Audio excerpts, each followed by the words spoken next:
कैसे हो आप लोग। हम बहुपद के बारे में पढ़ने वाले हैं। बहुपद क्या होता है और बहुपद का पता कैसे करते हैं। बहुपद के बारे में सबसे पहले देखिए, अगर आप किसी भी बहुपद के बारे में जानकारी जुटाना चाहते हैं, बहुपद को कैसे पता करें कि कौन सा बहुपद है, तो इसके लिए सबसे पहले आपको बेसिक्स ही चलना पड़ेगा। आपको मैं 2-4 मिनट का वीडियो लगेगा और ज़्यादा कुछ बड़ा नहीं है, मैं आपको फटाफट से बता देता हूँ। बहुपद क्या होता है, बहुपद को हम पोलिनोमियल्स कहते हैं। POLYNOMIALS। ठीक है गाइज, तो यहाँ पे दो शब्दों से मिलकर बना आता है, एक तो पोली हो गया, एक नॉमिल हो गया। तो पोली का अर्थ हो गया मैनी। मैनी मैनी को हिंदी में क्या कहते हैं, बहुत। नॉमिल्स का हो गया टर्म, हो गया टर्म, TERM। इसको हम पद कहते हैं। तो बहुत सारे पद, इसका मतलब क्या हो गया, बहुत सारे पद। बहुत सारे पद होते हैं। अब देखिए, आपने पिछली कक्षा में आपने चर पढ़ा होगा और एक अचर पढ़ा होगा, लेकिन मेरे को पता है कि आपको इसके बारे में पता नहीं है कि यार ये चर या अचर क्या होता है। तो देखिएगा, मैं बता देता हूँ, बिल्कुल आपको एक बार देख लीजिएगा, कभी भी भूल नहीं पाओगे। इसमें चरने का मतलब हो गया, आपको आपकी जानकारी के लिए बता रहा हूँ, दिमाग में फिट होने के लिए, जो गायें भैंसें चरती रहती है उसको चरना कहते हैं। ठीक है, आपके दिमाग में बैठा लीजिए, जो चर होता है वो चरता रहता है। अचर का मतलब हो गया कि जो नहीं चरता है, वो क्या कहते हैं ना, कि बैठा भूख क्या क्या करे, कि जो बैठा बैठा आदमी होता है वो भूखा ही मरता है। तो अचर यानी जो चरता नहीं है, यानी एक जगह बैठा रहता है। चरने वाला आदमी कभी भूखा नहीं मिलता मरता ना। तो जो चरता रहता है, इसको सबसे पहले इसके बारे में देखिए। जो चर होता है इसको इंग्लिश में कहते हैं वेरिएबल। वेरिएबल, और इसको कहते हैं कांस्टेंट, CONSTANT। ये बात क्लियर हो गई। जो चरता रहता है ना, तो इसका मतलब हो गया कि वो एक जगह से दूसरी जगह तक जाता रहता है, घूमता रहता है, फिरता रहता है, यानी उसकी जगह बदलती रहती है। उसका मान कुछ भी हो सकता है, उसका वह कहीं पे भी हो सकता है, कहने का मतलब ये हो गया। जो चर होता है वो कहीं पे भी हो सकता है। तो यहाँ पे देखिए, जो चर होता है ना, वो गाइज ए से लेके जेड तक का कोई भी वर्ड हो सकता है इंग्लिश का। जैसे मैं XYZ मान लेता हूँ, एक्स हो सकता है, वाई हो सकता है, जेड हो सकता है। अचर क्या होता है, जो चरता नहीं है, यानी जो बैठा रहता है, यानी कांस्टेंट का मतलब फिक्स रहता है, बिल्कुल फिक्स रहता है, एग्जैक्ट। जैसे वो आदमी है तो आदमी है, आदमी का औरत नहीं हो सकता। जैसे जीरो है तो जीरो ही है, जीरो का हम एक थोड़ी बोलेंगे, जीरो ही है। एक है तो एक ही है, दो है तो दो ही है, तीन है तो तीन है। यानी जीरो से लेके अनंत तक की जो संख्या होती है, जो नंबर होते हैं, वो अचर पद कहलाते हैं। जो चर होते हैं वो ए से लेके जेड तक, यानी एक्स हो गया, वाई हो गया, जेड हो गया। कैसे होगा ये भी हम बताएंगे। तो यहाँ पे ये तो बात कंप्लीट हो गई। अब देखिए इसको, XYZ को, जो चर होते हैं उनको हम बीजगणित कहते हैं। बीजगणित, ठीक है ना। जो चर होते हैं, जो वेरिएबल होते हैं, जो चर होते हैं वेरिएबल होते हैं, उन्हें बीजगणित कहते हैं। बीजगणित, बीजगणित को इंग्लिश में क्या कहते हैं, एलजेब्रा। याद रखिएगा गाइस, बीजगणित के क्या बोलते हैं इंग्लिश में, एलजेब्रा। एलजेब्रा, ये बात हो गई। इसको क्या बोलते हैं, अंकों में है तो इसको अंकगणित बोल देते हैं, अंकगणित। अब देखिए ये किस प्रकार से ये चर राशि है। इसमें मैंने बताया कि जो गाय में से जो चरती रहती है उन्हें चर कहते हैं, वेरिएबल कहते हैं। वो इनका स्थान बदलता रहता है, कुछ भी हो सकता है ना, वो कहीं पे भी हो सकती है। तो यानी जैसे मैं x+y का मान रखूँगा 20 है, तो यार गाइज मेरे को क्या पता है इसमें कि यहाँ पे x का मान क्या हो सकता है, क्योंकि इन दोनों का टोटल मान 20 है। तो यहाँ पे x का मान 1 भी हो सकता है, तो y का 19 होगा। यहाँ पे इसका मान 19 भी हो सकता है, तो यहाँ पे ये भी हो सकता है। यहाँ पे इसका मान 2 हो सकता है, तो इसका मान 18 भी हो सकता है। यानी पता नहीं रहना है, हमको पता नहीं है ना यहाँ पे यार कौन सा मान आ सकता है। तो ये चर राशि है, इनका हमें कुछ पता नहीं है, इनका कोई अता पता नहीं है, इनका कोई एक घर ठिकाना नहीं है इनका। ये कहीं पे भी उठ के चल जाते हैं, कुछ भी कर देते हैं, किसी के भी घर के ऊपर हमला बोल देते हैं कि नहीं ये घर मेरा है। तो वैसे है इस चर राशि में। अचर में क्या होता है, इनका एक घर है, इनका एक पट्टा बना हुआ है, कहने का मतलब जैसे 0+1 1 होगा, जीरो है तो जीरो ही है। जीरो का आप एक थोड़ी बोलोगे, अगर आप कभी जीरो को एक बोलोगे तो आपकी आपकी एक सपी टूट जाएगी कूल्हे पे। तो ठीक है, सो गाइस मजाक के लिए ऐसे शब्द।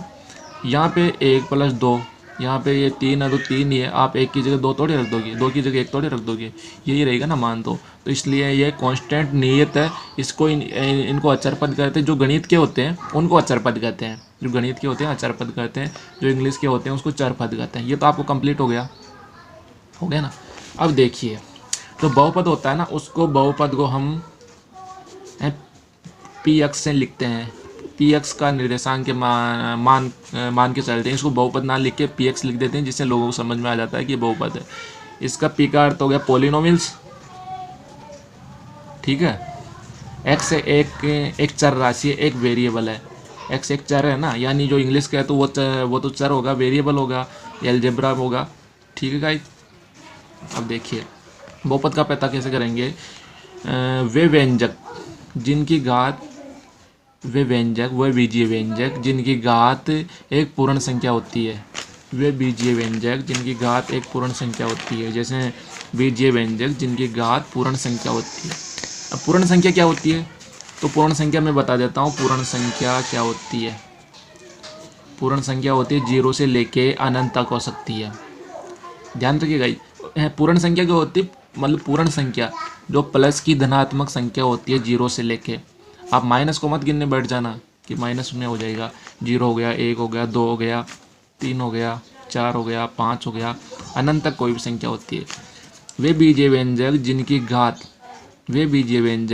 जिनकी चर की घात एक पूर्ण संख्या होती है।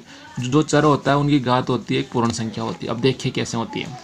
जैसे मैंने यहाँ पे मान रखा है 8x² प्लस 5x+4।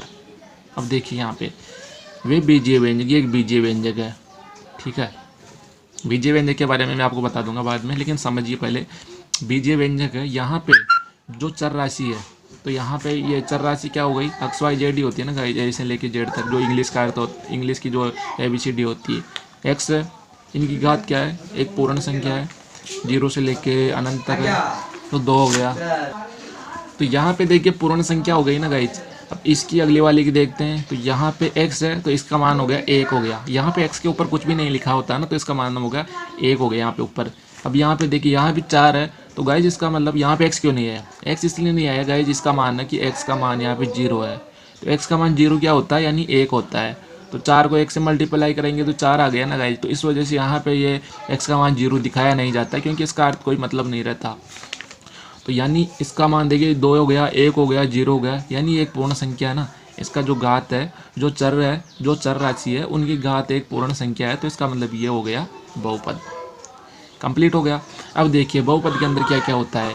बहुत सारे लोगों के सामने ये हो गया, जैसे मैं बता देता हूँ। यहाँ पे 8x√2 प्लस 5x+4। अब आप लोग सोचो कि यार यहाँ पे तो अंडर रूट की हो गई, कि क्या करें, क्या ये बहुपद है, नहीं है। तो ये बहुपद नहीं है। कैसे नहीं है मैं आपको बता देता हूँ। अगर पूर्ण संख्या आती है 0 से लेके अनंत तक, तो वो एक बहुपद होता है।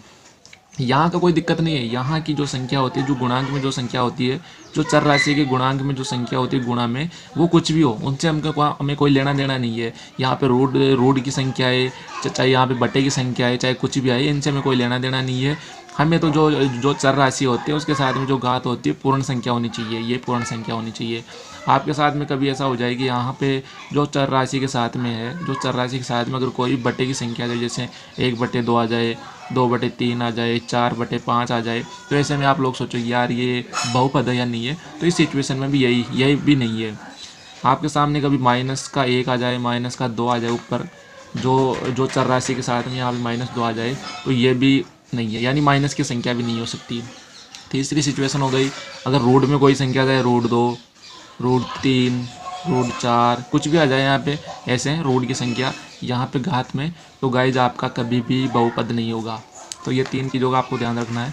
अब देखिए मैं आपको कुछ उदाहरण भी बता देता हूँ, ताकि आप सभी लोगों का बयान हो क्लियर हो जाए। जैसे मैं यहाँ पे बता देता हूँ 8x हो गया, इसके बाद में 1/2 प्लस 3x प्लस 5 हो गया। तो ऐसे में आप लोग सोचो कि यार ये है या नहीं है, तो आप लोग कमेंट करके बताइए कि है या नहीं है। तो यहाँ पे देखिए 1/2 आ गया, तो यानी ये बहुपद नहीं है। इनमें सभी में एक समान होना चाहिए, ऐसा नहीं है कि आपके यहाँ पे ऐसा आ रहा है। एक बात मान के चलिए, यहाँ पे 8x4 है, यहाँ पे प्लस 3x 1/2 आ गया, प्लस 5। तो आप इनको देख के अंदाजा मत लगाइए, इन तीनों में ऐसा होना चाहिए तो ही वो बहुपद होगा। ऐसा नहीं कि आपके लास्ट में है तो ऐसे में दिक्कत हो जाएगी, यानी ये बहुपद नहीं है। अब यहाँ पे मैंने रूट वाला आपको सिस्टम बता दिया। अब देखिए इसके बाद मैं आपको बताता हूँ 8x, यहाँ पे 2 आ गया, प्लस 3, ठीक है, 3/x आ गया, प्लस 5 आ गया। अब आप लोगों के सामने चक्कर पड़ गया, यार ये क्या है, क्या करें इनका। तो देखिए इसको हम कैसे सॉल्व करेंगे। इसके लिए हमें सबसे पहले सॉल्व करना पड़ेगा ना गाइस। जैसा ये अक्स है नीचे, तो ऐसे में हम लोगों को समझ में नहीं आ रहा यार, नीचे अक्स आ रहा है, एक्स तो यहाँ पे आनी चाहिए ना, जो चर राशि है वो तो ऊपर आनी चाहिए ना। तो देखिए 8x² लिख देता हूँ प्लस, यहाँ पे मैं 3 के 3 लगा देता हूँ मल्टीप्लाई, यहाँ पे मैं इसको 1/x लिख सकते हैं ना। इसका अर्थ हो गया 3/x हो गया। अगर हम 3 को गुणा करेंगे तो 3/x हो गया, मतलब सेम हो गया। यहाँ पे प्लस 5 कर दिया मैंने। अब देखिए 8x² प्लस 3।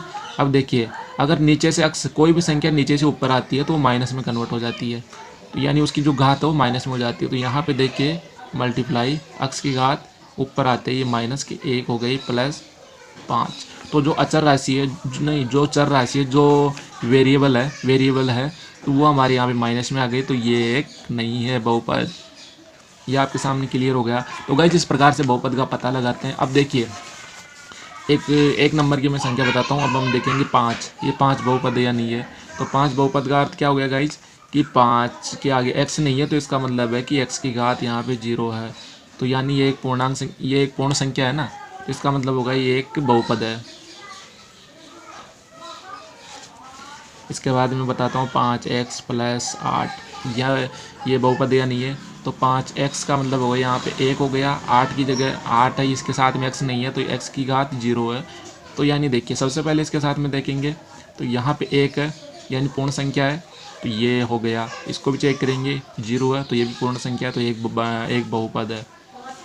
सो गाइस आशा करता हूँ ये वीडियो आपको अच्छे समझ में आ गई होगी। अगर आपका कोई भी क्वेश्चन है, अगर आपको कोई भी दिक्कत, अगर आपको इसमें कोई भी दिक्कत आ रही है तो कमेंट करके ज़रूर पूछें। एंड आप सभी लोग हमें सपोर्ट करें, इस वीडियो को लाइक करें, चैनल को सब्सक्राइब करें ऐसे मोर वीडियो देखने के लिए।